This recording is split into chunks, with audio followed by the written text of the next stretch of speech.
पिछले 3 महीने में टिप्स इंडस्ट्री ने अराउंड 90% की ग्रोथ दी है शेयर होल्डर्स को। अब इसका कोर रीजन अगर ढूंढ लें तो आपको ये पता चल जाएगा कि कैसे कंपनीज को आइडेंटिफाई करना है।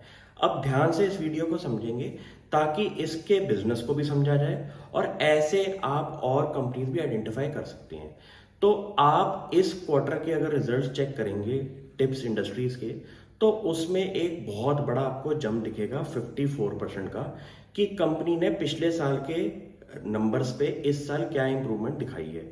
कंपनी का एबिटा मार्जिन अगर आप चेक करेंगे तो 66% के एबिटा मार्जिन में कंपनी ऑपरेट करती है।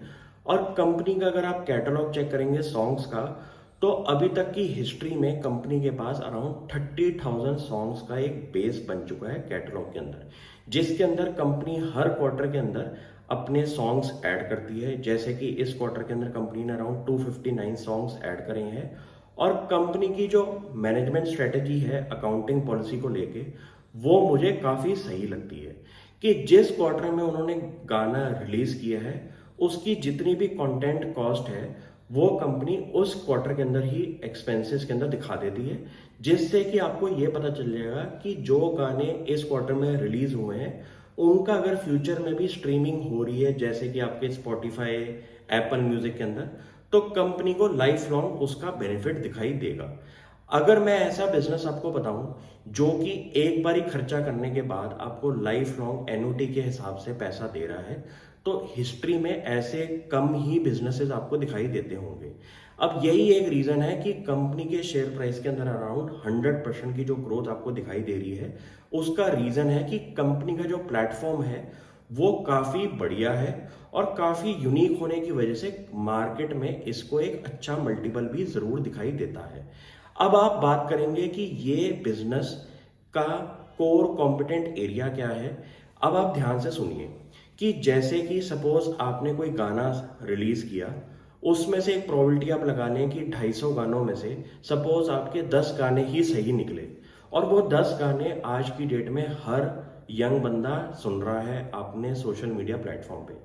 तो एक रिसर्च रिपोर्ट के हिसाब से ये आइडिया दिया गया है कि हर सॉन्ग अगर स्ट्रीम हो रहा है सोशल मीडिया के प्लेटफॉर्म पे और स्पॉटिफाई और एप्पल म्यूजिक पे, तो कंपनी को अराउंड 1 पैसा पर स्ट्रीम मिलता है।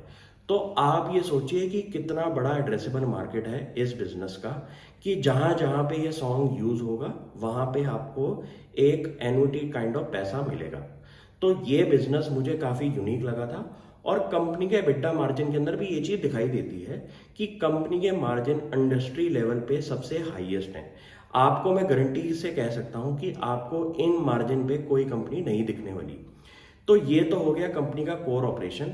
और कंपनी की अब मैनेजमेंट की बात करते हैं कि उन्होंने 2009 से 2023 तक अराउंड 26% इक्विटी शेयर्स को रिड्यूस किया है।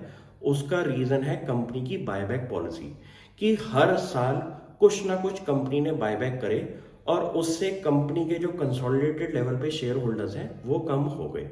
तो ये एक सोचने वाली बात है कि अगर कोई बिजनेस के अंदर लेट सपोज 100 हिस्सेदार है, सपोज आपकी कोई शॉप है और उसके अंदर आपके 10 भाई बैठे हुए हैं, तो आपका 100 करोड़ की बिजनेस के अंदर अगर 10 से डिवाइड करेंगे तो आपका जो परसेंटेज बना वो बना 10 करोड़ का।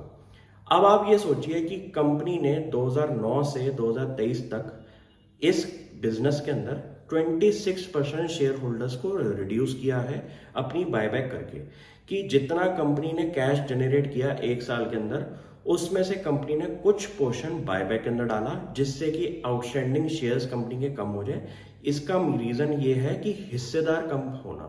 हिस्सेदार कम होना एक अच्छे ग्रोथ वाले बिजनेस के अंदर सबसे अच्छी बात है, क्योंकि सपोज आपका कोई बिजनेस है जिसकी वैल्यू इस टाइम 100 करोड़ थी और उसके अंदर 10 हिस्सेदार थे, और 10-12 साल के टाइम पीरियड के अंदर लेट सपोज उस बिजनेस की वैल्यू आपकी 150 करोड़ होगी और हिस्सेदार आपके हो गए 9।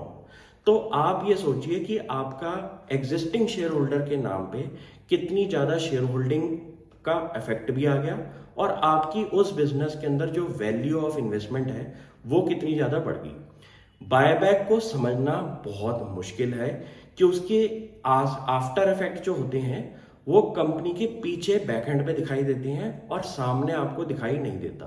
तो अगर कोई कंपनी हर साल थोड़ा थोड़ा बायबैक भी करे और उससे एग्जिस्टिंग शेयर्स कम हो जाएं, तो उसमें आपको 10 साल के टाइम पीरियड में ये दिखाई दे जाएगा कि मेरा जो बिजनेस है वो तो आज की डेट में 4,000 करोड़ के आसपास का खड़ा हो चुका है, लेकिन मेरे इस बिजनेस के अंदर 26% शेयर होल्डर्स भी कम हो गए हैं।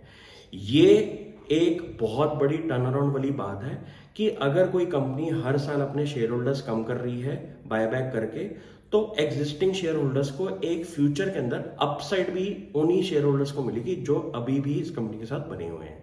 Thank you.